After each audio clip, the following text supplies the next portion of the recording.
ভদ্র কোনো ডেকোরাম আছে কিনা আমি দেখলাম যে সেটা মোটেই নাই। সো কোর্টের ভেতরে এই যে একজন সাক্ষী যাবে সারাদিন সে কিভাবে থাকবে, কোথায় রেস্ট নিবে, কোথায় বসবে, এগুলোর কোনো অবস্থা নাই।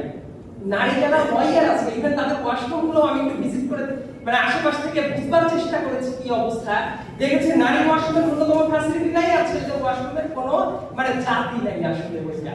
সো স্ট্রাকচারাল সংস্কারের দিকে আমার মধ্যে মনোযোগী হওয়া দরকার, কারণ স্ট্রাকচার যদি ঠিক না থাকে ওই জায়গায় মানুষ গেলে জায়গার মন মানসিকতাই খারাপ হয়ে যাবে।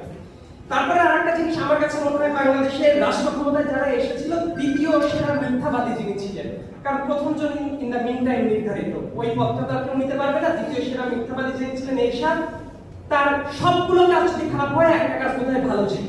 ওই হাইকোর্টের বেঞ্চগুলোতে বিভাগীয় সরকারকে নিয়ে যাওয়ার যে একটা প্ল্যান করেছিল, আমার মনে হয় যে এই 18 কোটি দেশের এই বিভাগীয় বেঞ্চগুলো আমার মনে হয় যে স্থাপন করা উচিত। সবকিছু যদি ঢাকামুখী হয় তাহলে বিচার ব্যবস্থা এখন রন্ধ্রে বাধাগ্রস্ত হতে থাকে।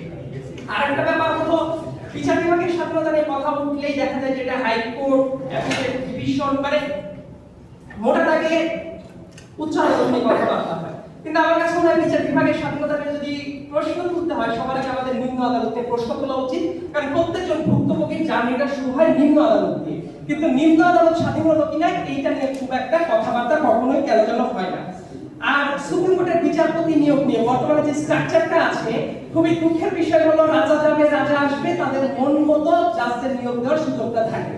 সো এই জায়গাটাকে কিভাবে সংস্কার করা যায়, এটা যদি না আসে তাহলে সুপ্রিম কোর্ট বড়জোর রাজনৈতিক পরায়ত্তের ভেতরে পড়ে যেতে পারে, এটা আলটিমেটলি কোনো সংস্কার আসবে না। আর ওই যে প্রত্যেকটা কোর্টে যারা সরকারি উকিল আছেন, সরকারি অফিসিয়াল আছেন, তাদের ইতিমধ্যে আর্থিক ব্যাপারটা নিয়ে একটু আগে কথা হচ্ছিল, এই ব্যাপারটা যদি স্ট্যান্ডার্ড না হয় তাহলে ওই পদ আর পদবিকে কেন্দ্র করে তারা সবাই ব্যবসা করবে। আমার কাছে মনে হয় এটা খুবই স্বাভাবিক একটা ঘটনা। সো তাদের পিকুনিয়ারি হিসাবটা আলাদা করে চিন্তা ভাবনা করার দরকার আছে।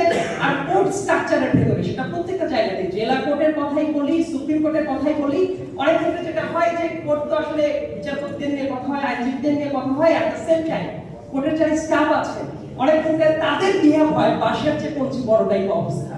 সো তাদের ডিসিপ্লিনারি গ্রাউন্ড কিভাবে ঠিক করা যায় এই ব্যাপারে অত্যন্ত সিরিয়াসলি আমাদের নজর দেওয়ার দরকার আছে বলে আমি মনে করি। আমি খুবই সংক্ষেপে আমার পয়েন্টটা উপস্থাপন করলাম। ধন্যবাদ সবাইকে। আসসালামু আলাইকুম।